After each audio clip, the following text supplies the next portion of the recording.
and welcome to Girls Can Do Anything, the show that encourages ladies to just give it a crack. Today I'm going to show you how to lay vinyl planking. It's a really easy thing to do and it looks amazing when it's finished. When you're preparing the floor, go around and find any little holes in the floor. I've just got them all circled here so that I know when I go to do my tack holes on the side from the carpet that I will fill these holes as well. Globs of paint.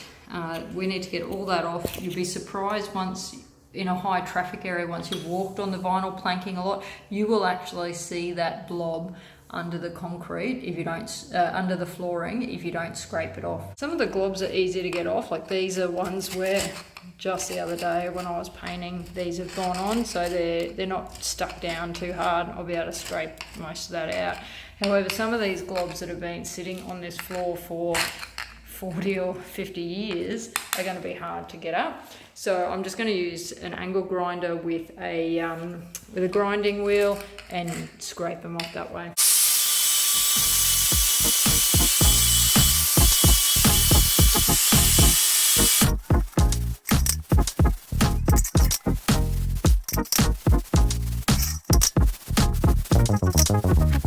We're laying 5mm vinyl planking. This stuff, it's not laid yet, it's just lying out. So we laid about 5 or 6 years ago, we laid our whole house, the hallway, except for the rooms that had carpet in it. So you can see here, this is where we finished and it changed over to carpet. So this is just a cut down piece that goes here where the carpet changed over. So we'll probably pull this piece out to go across. Now normally you would just start on the opposite side of the room up in that corner up there and you'd come back this way. I've been trying to figure out where I should start as to whether to start here and move my way across or not. The issue I have is that even if I replace this piece with a full-size piece, so if I just lay this in here about where it would go,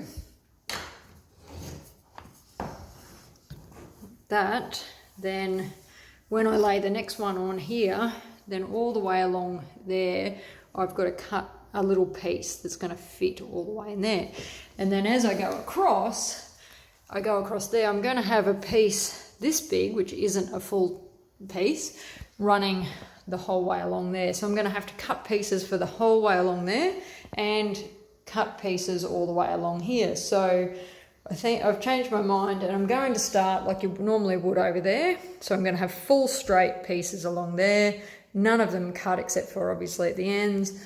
And then as I come across over on this side, I will have a piece. It'll just be this planking all the way along here, which will be just short of a full width one. And then I'll just have to make sure I do really neat cuts in here because this will be a piece that likely won't be a full piece. Where we laid it 5 or 6 years ago in the rest of the house, we're actually given a contact glue. So that glue stays wet to an extent and the glue goes down, but you can always pull it back up. It's not a permanent stick, which is why I can pull the one off at the doorway pretty easily. This one should be a permanent stick. We'll see how we go. I have noticed in the rest of the house there are a couple of spots where I walk on it, you can hear a bit of a tock noise, which means that it's not stuck anymore. It's not moving anywhere because all the other pieces around it are holding it in place. But yeah, it's no longer stuck down to the ground. So all that moisture that's in that glue has probably been drawn out by the concrete. And hopefully this one sticks a bit better. This is the trowel we're using to lay it down. It's called a 1.6mm notch trowel. So you've got these little notches all the way around it that will just spread it out nicely. With this particular glue, you're basically going to put it on, put it straight on, and then the vinyl planking is going to go straight on it while it's still wet. When using the contact glue, you put the glue down and leave it for a couple of minutes till it just becomes tacky and then you put it down. But this one, you actually put it straight on there.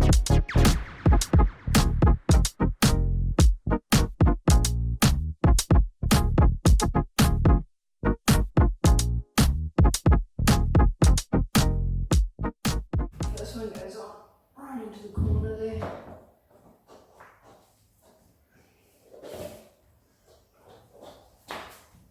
Alright, so we're going to work our way all the way down and too wide These planks are really easy to lay and they're really easy to cut.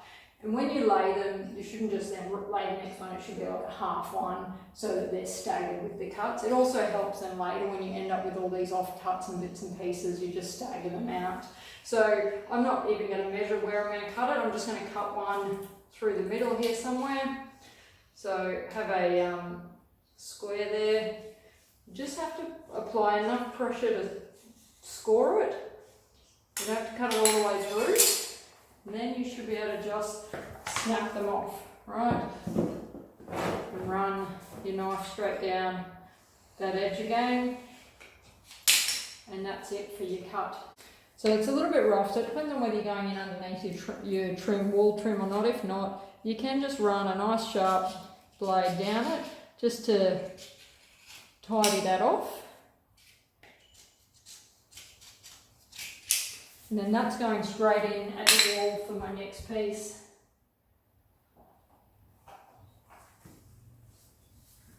Alright, so that's now going to stagger my pieces as I go through.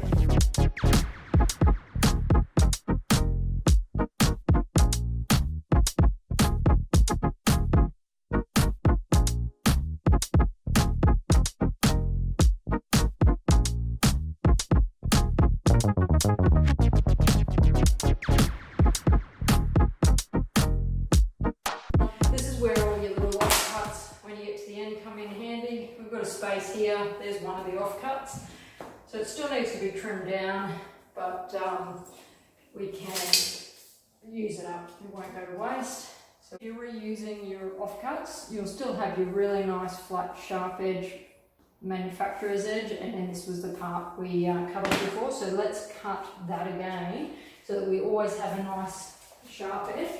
You don't need heaps of glue, you just need enough to cover the space. And again, your notches will show you how much you need. You don't need to have it thick, you just scrape it on. This is the one we just cut, and hopefully it should just drop straight into place. Perfect. Okay, when you're putting down a piece that you've cut, so we've cut this edge off here, always put that cut piece towards the wall where you're not going to see it. No matter how straight you cut it, there will always be some variance. So you want the nice factory edge against the nice factory edge and the cut edge against the wall where you're less likely to see a bit of a curve. While this stuff is still wet, you can clean it off with a damp rag. So just make sure you've got a damp cloth on you. Okay, if you ended up with some bits like this where you might have walked across the glue and left some glue, a bit of terps, and a bit of elbow grease. We'll get that off, it'll peel off like that. Alright, this is where I'll start to get tricky, okay? So that's going to have a full plank through there.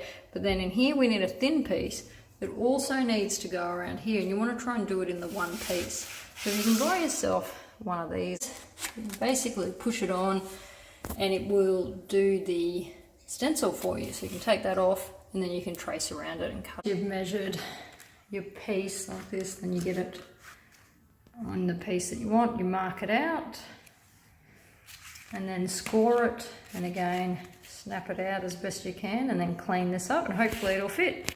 So we can see here most of it will fit. It might just need a little bit of trimming with the Stanley knife underneath here, but it looks like it's pretty well going to fit. Honestly, this was about 5 hours worth of work on my own, not too bad. A few cuts and stuff through here that we had to get, a couple of little bits and pieces. Tomorrow's going to be the tricky stuff. We get around all of that, and this piece here isn't a full piece through here, so those are going to be sliced down. A couple of things that are really important when you're cutting the pieces. Make sure you've got a really sharp knife. You'll feel it when it gets blunt, when you really have to put pressure down. You're more likely, when you're really having to put pressure down, to slide off and cut yourself or just do a dodgy cut on your raw plank. So yeah, always make sure that's nice and sharp. You really should only have to just score it and then be able to snap it.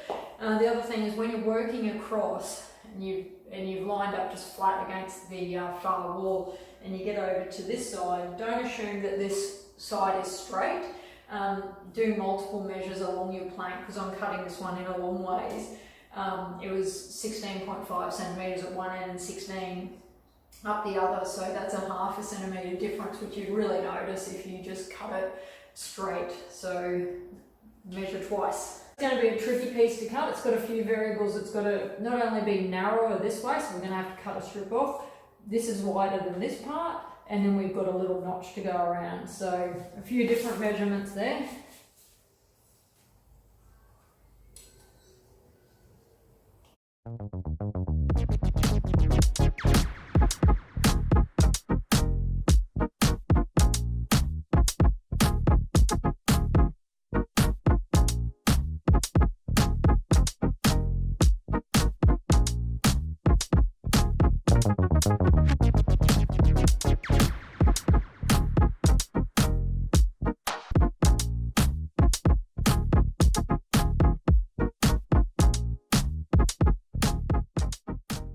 It's taken me about 2 or 2.5 hours just to cut these last ones along the edge. You can see this one at the door here.